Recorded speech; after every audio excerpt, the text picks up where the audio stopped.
عزیز طلبہ السلام علیکم ورحمۃ اللہ وبرکاتہ۔ بسم اللہ الرحمن الرحیم۔ الحمد للہ رب العالمین والصلاة والسلام علی محمد سید المرسلین وعلی آلہ واصحابہ اجمعین۔ اللہم افتح علینا حکمتک وانشر علینا رحمتک یا ذا الجلال والاکرام۔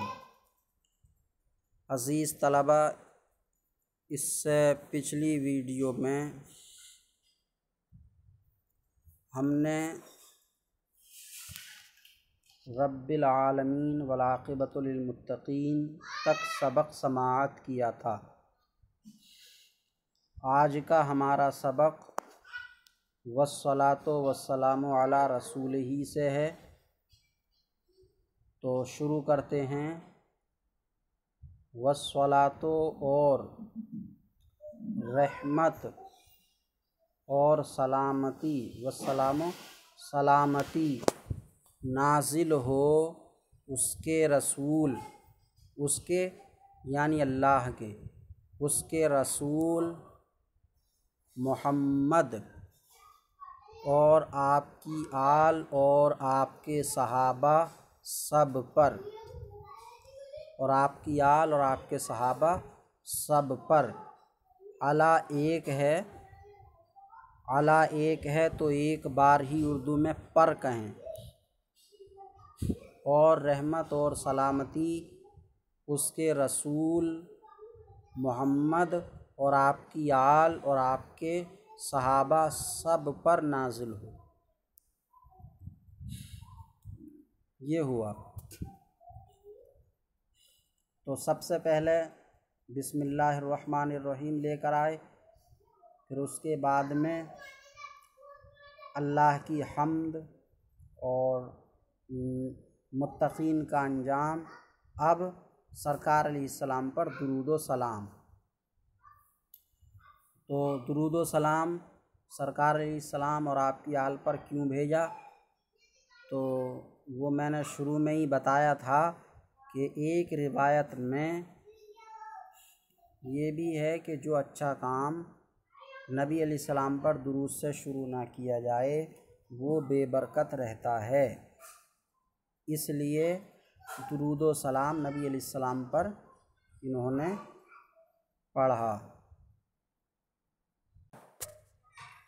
اور قرآن پاک میں ہے قُلِ الْحَمْدُ لِلَّهِ وَسَلَامٌ عَلَىٰ عِبَادِهِ الَّذِينَ اصْطَفَىٰ۔ الحمدللہ پڑھو اور اللہ کے چنیدہ بندوں پر سلام۔ تو اس لیے بھی الحمدللہ رب العالمین والعاقبۃ للمتقین یہ کہہ لیا، اس کے بعد میں صلاۃ و سلام۔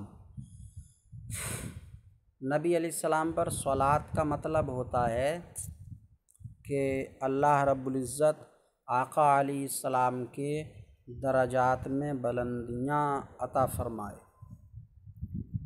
صلاۃ نازل فرمائے، رحمت نازل فرمائے، یعنی نبی علیہ السلام کے درجات میں بلندیاں عطا فرمائے۔ اور سلام، سلام کا معنی سلامتی، تو آقا علیہ السلام کو سلامتی عطا فرمائے۔ تو سلامتی کس چیز سے؟ آقا علیہ السلام کو کس چیز کا ڈر ہے، کس چیز کا خطرہ ہے؟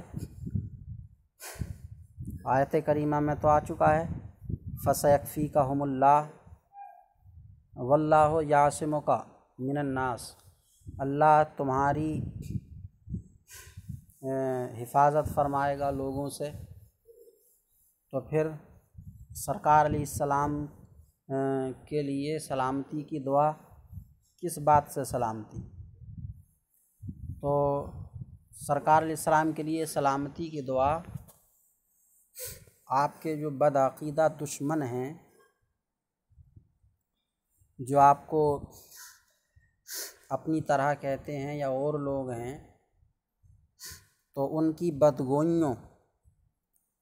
بدگوئیوں سے آپ کی حفاظت فرمائے۔ ہم دعا کرتے ہیں کہ اللہ رب العزت ہمارے آقا و مولا صلی اللہ علیہ وسلم کو ایسے لوگوں کی بدگوئیوں سے حفاظت اور سلامتی عطا فرمائے، یعنی ہر طرف آپ کے چاہنے والے ہی ہوں، آپ کا دین بلند ہو، اور کوئی بھی آپ کو اپنی طرح کہنے والا یا آپ پر تنقید کرنے والا، آپ کے حق میں بدگوئی کرنے والا نہ ہو، تو آپ پر سلامتی نازل ہو، تو رحمت اور سلامتی نازل ہو اس کے رسول، علی رسول ہی، اس کے رسول یعنی اللہ کے رسول، رسول کی تعریف جمہور علماء کے نزدیک وہ انسان جس پر اللہ تبارک و تعالیٰ کی وحی اور کتاب نازل ہوئی ہو، جس پر اللہ رب العزت کی کتاب اور وحی نازل ہوئی ہو، وہ رسول ہے۔ اور نبی جس پر اللہ رب العزت کی طرف سے وحی نازل ہوئی ہو، چاہے کتاب نازل ہوئی ہو یا نہ ہوئی ہو، کتاب کی اس میں شرط نہیں ہے۔ تو رسول اور نبی میں عام اخص مطلق کی نسبت ہے، رسول اخص مطلق ہے اور نبی عام مطلق ہے۔ ہر رسول نبی ہوگا، لیکن ہر نبی ضروری نہیں کہ وہ رسول ہو بھی سکتا ہے اور نہیں بھی ہو سکتا ہے۔ اس کے رسول محمد پر، اور ایک رسول لغوی معنی میں بھی آتا ہے، لغوی معنی میں قاصد، جیسا کہ فرشتوں کے ساتھ رسول کا لفظ جوڑا جاتا ہے، تو وہ فرشتوں کے ساتھ رسول کا لفظ جو ہے لغوی معنی میں ہے، قاصد کے معنی میں۔ تو درود و سلام نازل ہو اس کے رسول محمد پر۔ یہ محمد ہمارے آقا و مولا حضور احمد مجتبیٰ محمد مصطفیٰ صلی اللہ علیہ وسلم کے اسماء گرامی میں سے ہے، اور بہت فضیلت والا نام ہے۔ اس نام کی فضیلت حدیث شریف میں اس طرح آئی ہے کہ قیامت کے دن سرکار علیہ السلام کو خطاب کر کے کہا جائے گا، قم یا محمد وادخل الجنہ، اے محمد اٹھو اور جنت میں داخل ہو جاؤ۔ تو یہ سن کر دنیا میں جن جن کے نام محمد ہوں گے وہ سب کے سب اٹھ جائیں گے، یہ سمجھ کر کہ خطاب شاید ہمارے لیے ہے۔ تو جب اٹھ جائیں گے، اور خطاب تو یہ سرکار کے لیے ہوگا، تو جب اٹھ جائیں گے تو سرکار کے اس نام پاک کی برکت سے جب اٹھ گئے تو ان کو محروم نہ کیا جائے گا، بلکہ ان کو بھی کہا جائے گا کہ تم اس نام پاک کی برکت سے جنت میں داخل ہو جاؤ۔ اسی لیے اہل سنت والجماعت اپنے بچوں کا نام محمد ہی رکھتے ہیں، پکارنے کے لیے چاہیں کچھ بھی رکھ دیں الگ سے، فیضان رکھ دیا یا نعمان رکھ دیا یا اشرف رکھ دیا یا احمد رضا رکھ دیا وغیرہ، تو درود اور سلام نازل ہو اس کے رسول محمد پر و آلہ اور آپ کی آل پر۔ آل کے کئی معنی بیان کیے گئے ہیں، ان میں سب سے صحیح معنی آل کا متبعین ہے،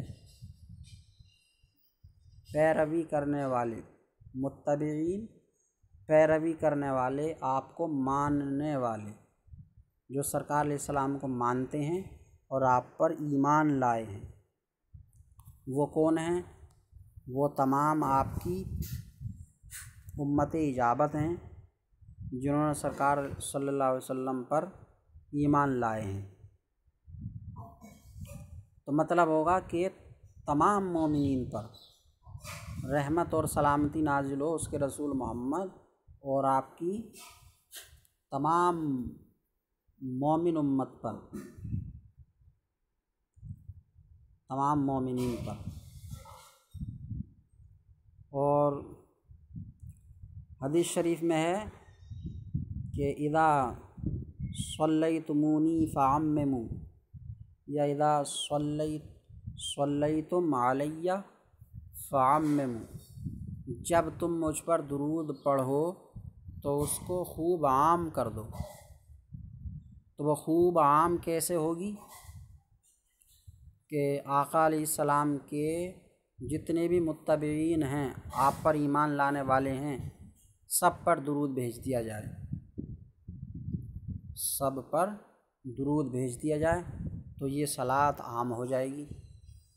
تو سرکار علیہ السلام کے اس فرمان کے لحاظ سے بھی آل کا یہ معنی لینا متبعین اور مومنین زیادہ مناسب ہے۔ جہاں کہیں بھی آل کا لفظ ہے تو وہاں متبعین اور مومنین ہی مراد لیے جائیں، تاکہ سرکار علیہ السلام کے اس فرمان پر عمل ہو سکے۔ اور جب ہم سرکار کے لیے، صحابہ کے لیے دعا کر رہے ہیں تو اگر تمام مومنین کے لیے دعا کر دیں تو ہمارا کیا جا رہا ہے؟ ہمیں تو خالی دعا ہی تو کرنا، تو ہم تو سب کے لیے کر دیں گے۔ اللہ رب العزت سب کا بیڑا پار کر دے، سب کا کام بنا دے۔ تو آل کا معنی متبعین، مومن۔ بعض جگہ تو ایسا ہوتا ہے کہ صلاۃ و سلام میں صحابہ کا ذکر نہیں ہوتا بلکہ صرف آل کا ہی ہوتا ہے، جیسا کہ درود ابراہیمی میں ہے، اللہم صلی علی محمد وعلی آل محمد واصحاب محمد ہے۔ اور بہت ساری درودوں میں ایسا ہے جس میں اصحاب کا ذکر نہیں ہے۔ تو اگر آل کا معنی سرکار علیہ السلام کے خاندانی لے لیا جائیں، خاندانی، تو بڑے بڑے صحابہ صلاۃ و سلام سے رہ جائیں گے، صلاۃ و سلام سے رہ جائیں گے۔ لیکن جب متبعین معنی لے لیں گے تو وہ صحابہ بھی آ جائیں گے اور تمام مومن بھی آ جائیں گے۔ تو بہرحال آل کا صحیح تر معنی متبعین اور مومنین ہے۔ واصحابہ اور آپ کے صحابہ پر۔ اصحاب صاحب کی جمع ہے، صاحب یعنی صاحب رسول اللہ، اللہ کے رسول صلی اللہ علیہ وسلم کے صاحب، صحابی۔ تو صحابی رسول وہ مومن ہے، صحابی رسول وہ مومن ہے جس نے سرکار صلی اللہ علیہ وسلم کی بارگاہ میں حاضری دی اور وفات تک ایمان پر قائم رہے، وفات تک ایمان پر قائم رہے۔ وہ مومن ہے، صحابی رسول وہ مومن ہے جنہوں نے سرکار کی بارگاہ میں حاضری دی، یا اس طرح کہہ دیں کہ صحابی رسول وہ شخص ہے جس نے حالت ایمان میں سرکار کی بارگاہ میں حاضری دی۔ حالت ایمان میں حاضری دی تو مومن ہو گئے، تو اس طرح کہہ دیں کہ وہ مومن ہے جس نے سرکار کی بارگاہ میں حاضری دی اور وفات تک ایمان پر قائم رہے۔ اچھا، حاضری دی اور بعض لوگ کہتے ہیں دیکھا، تو حاضری دی اور دیکھا میں کیا فرق ہوتا ہے؟ دیکھنے کا مطلب تو یہ ہے کہ آنکھ سے دیکھا، تو اگر یہ کہہ دیں جس نے سرکار صلی اللہ علیہ وسلم کو دیکھا تو صحابی نابینا بھی ہوئے ہیں، صحابی نابینا بھی ہوئے ہیں، تو انہوں نے سرکار کو دیکھا تو نہیں ہے، لیکن ہاں حاضری دی ہے، تو اس لیے دیکھنے کا لفظ ہٹا کر حاضری دی رکھیں تاکہ یہ تعریف ان نابینا صحابی کو بھی جامع ہو جائے، وہ صحابی بھی اس تعریف میں داخل ہو جائیں اور مرتے دم تک ایمان پر ثابت و قائم رہے۔ بعض لوگ کہتے ہیں کہ اور ایمان پر ہی خاتمہ ہوا ہو، تب خاتمہ کا علم تو صحیح اللہ رب العزت کو ہی ہے، ہم تو نہیں جانتے کہ کس کا خاتمہ ایمان پر ہوا کس کا نہیں ہوا۔ ہاں اتنا ہے کہ مرتے دم تک اس سے کوئی خلاف اسلام کوئی بات پائی گئی یا نہ پائی گئی یہ جان سکتے ہیں اس کی ظاہری حالت سے، تو یہی کہا جائے کہ مرتے دم تک ایمان پر قائم رہے۔ تو صحابی وہ مومن ہے جس نے سرکار صلی اللہ علیہ وسلم کی بارگاہ میں حاضری دی اور مرتے دم تک ایمان پر قائم رہے۔ اجمعین یہ سبھی کی تاکید ہے، آل اصحاب معطوف علیہ سے مل کے مؤکد اور اجمعین تاکید ہو جائے گی، پھر یہ محمد پر معطوف ہوگا، محمد پر معطوف ہونے کے بعد یہ رسول کا بدل ہوگا، رسول کا بدل ہو کر مجرور جار مجرور سے مل کے ظرف مستقر نازلان مقدر کا، نازلان مقدر اپنی ظرف مستقر سے مل کے شبہ جملہ اسمیہ ہو کے خبر ہو جائے گی والصلاۃ والسلاموں کی، اور والصلاۃ والسلام مبتدا اپنی خبر سے مل کے جملہ اسمیہ لفظاً خبریہ معناً انشائیہ۔ لفظ تو جملہ خبریہ کے ہیں، مبتدا خبر ہیں یہ، لیکن حقیقت میں یہ دعا ہے یہ سرکار علیہ السلام پر دعا ہے، یہ سرکار علیہ السلام کے لیے خبر دینا مقصد نہیں ہے، تو اس لیے جملہ خبریہ نہیں انشائیہ بنے گا۔ تو آج کا ہمارا سبق اتنا ہی ہے، والصلاۃ والسلام علی رسولہ محمد وآلہ واصحابہ اجمعین۔ اگلی ویڈیو میں ہمارا سبق انشاءاللہ اما بعد سے رہے گا۔ اللہ رب العزت سے دعا ہے کہ سبق کو سمجھنے اور یاد کرنے کی توفیق عطا فرمائے۔ السلام علیکم ورحمۃ اللہ وبرکاتہ۔